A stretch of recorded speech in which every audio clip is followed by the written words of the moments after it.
রহিমা, এগুলো কি? হ্যাঁ, তার মানে মেয়েদের যে শরীর খারাপ হয়, তোর শরীর খারাপ হয়েছে আর এই মেঝে জুড়ে তোর রক্ত। আমার আমার পুরো ঘরটা তুই অপবিত্র করে দিলি। ছি স্যার, বিশ্বাস করেন স্যার, আমি তো জানি না এটা কেমন হইলো, আমি কোনো কিছু কইতে পারি না। হ্যাঁ, আমি ইচ্ছা করে এমনটা করি নাই স্যার, বিশ্বাস করেন। এই চুপ কর, আর একটা কথা বলবি না। বলা নেই কওয়া নেই, হুটহাট করে শরীর খারাপ নিয়ে বাসায় কাজ করতে চলে আসছিস, আর মেঝে ঝুড়ে তোর রক্ত। এইসব রক্ত মানুষের বাসায় কেউ ফেলায়? হ্যাঁ, এই বাসায় আমি মাঝে মধ্যে নামাজ পড়ি, আমার বউ মাঝে মধ্যে নামাজ কালাম পড়ে, পুরো ঘরটা তুই অপবিত্র করে দিয়েছিস। তোর যে শরীর খারাপ, তোর এটা বোঝা উচিত ছিল না? একটু সাবধানে কাজ করা উচিত ছিল না? আর তুই কিভাবে কাজ করিস আমি বুঝি না। তুই তো প্যাড ইউজ করতে পারতি, তাই না? প্যাড ইউজ করলে তো আর এভাবে ব্লাড থাকতো না মেঝেতে। এটা কোনো কথা? এটা কোনো কাজ করছিস তুই? স্যার, আমার তো শরীর খারাপ হয়ে গেছে, কখন হয়েছে আমি কইতে পারি নাই। স্যার প্লিজ আপনি আমাকে মাফ করে দেন, আমি পরিষ্কার করে দিতেছি আপনার। স্যার আপনি মাফ করে দেন আমারে। তোকে মাফ করে দিব না, তোকে এত সহজে মাফ করবো না। তোর ম্যাডাম আজকে আসুক, তোর ম্যাডামকে বলে তোকে আমি চাকরি থেকে বিদায় করে দিচ্ছি। দাঁড়া।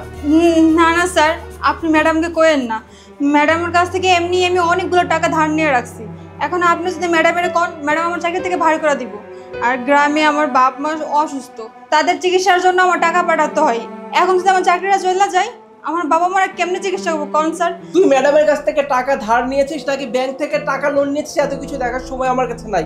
আমার কথা, তুই আমার ঘরটাকে নোংরা বানায় রাখছিস, আর কত ঘৃণাময় একটা কাজ। ছি, আজ যদি আমার বাসায় একজন গেস্ট আসতো, আর গেস্ট এসে যদি দেখতো যে কাজের মেয়ের ব্লাড এরকম মেঝেতে, ছি ছি ছি ছি ছি, আবার বমি আসতেছে পুরা। এটা কোনো কাজ? তোর সাথে আমার কথা বলতে ঘৃণা লাগতেছে। কতটা আনহাইজেনিক একটা মানুষ তুই। হ্যাঁ, নিজের ভালো একটা পাগলও বোঝে, তুই নিজেকে মেনটেন করতে পারিস তুই এভাবে? কেন এই অবস্থায় কাজে এসেছিস তুই? স্যার আমি তো ম্যাডামকে কইছিলাম আমার 2-3 দিন ছুটি দেওয়ার লাগা। ম্যাডাম কইলো যে ছুটি নিলে নাকি আমার বেতন থেকে টাকা কাটে রেখে দিব, এর লেগে আমি ছুটিটা নিয়ে নেই। আর তাছাড়া আমি ব্যাংক থেকে অনেকগুলো টাকা ঋণ নিয়ে রাখছি, ওই ঋণগুলো আমাকে শোধ করতে হইব। স্যার এটা একটা সাধারণ বিষয়, আর আপনি সাধারণ একটা বিষয় নিয়ে আপনি এত বড় করতেছেন। আপনি আমাকে মাফ করে দেন না স্যার, আমি আপনারা কই যাচ্ছি, আমি সুন্দর করে ক্লিন করে দিব স্যার। আমি স্যাবলন দিয়ে এটা পরিষ্কার করে দেবো, অনেক ভালো করে পরিষ্কার করবো স্যার, একটু ময়লা থাকবো না স্যার। প্লিজ আপনি আমাকে মাফ করে দেন, আমার চাকরিটা ছুটে গেলে স্যার, আমার রাস্তায় বসা লাগবে স্যার প্লিজ। না, তোকে এত সহজে মাফ করে দিলে হবে না, কারণ তোদের মতো অসচেতন নারীদের জন্যই সমাজের অন্যান্য নারীরা না অসচেতন থেকেই যায়, তারা কোনোদিন সচেতন হবে না।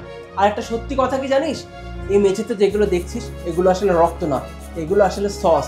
এই সসটা আমি তোর পিছনে লাগিয়েছি।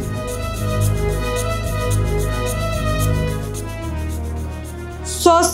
কিন্তু স্যার আপনি আমার পিছনে সস কেন লাগাইলেন, আর আপনি আমার সাথে এত বড় ফাজলামোটা কেন করলেন? সসটা আমি এই জন্য লাগিয়েছিলাম যেন তোকে আমি একটা শিক্ষা দিতে পারি। শিক্ষা? কিসের শিক্ষা স্যার? আমি তখন তোকে ফোনে কথা বলতে শুনে নিয়েছিলাম। সানজিদা, আজকে না আমার শরীরটা অনেক খারাপ লাগতেছে, আর অনেক রক্ত যাইতেছে।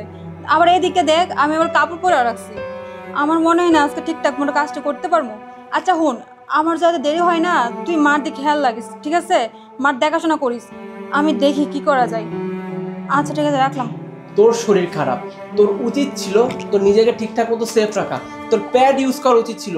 তুই তো সেটা করিসনি, তুই কাপড় ইউজ করে এসেছিস। তুই জানিস একটা মেয়ের যখন শরীর খারাপ হয় তখন কাপড় ইউজ করাটা কি পরিমাণ আনহাইজেনিক? কাপড় ইউজ করাতে কত ধরনের রোগ জীবাণু ছড়াতে পারে। অনেক সময় জরায়ুতে ইনফেকশন হয়, এমনকি অনেক মা বোনের তো জরায়ু ক্যান্সার পর্যন্ত হয় এই পিরিয়ডের সময় অপবিত্র থাকার কারণে, পাক পবিত্র থাকার না কারণে, ঠিকঠাক মতো পরিষ্কার না থাকার কারণে। আর তোর পিরিয়ড হয়েছে, তুই কাজে এসেছিস, তাও আবার কাপড় ইউজ করে। কাপড় কেন ইউজ করিস বোন?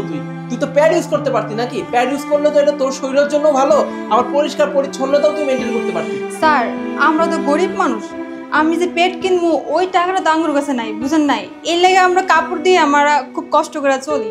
দেখ এগুলো তোদের না বাহানা, ঠিক আছে? একটা প্যাডের দাম কত বোন বলতো? সর্বোচ্চ হলে 100 টাকা।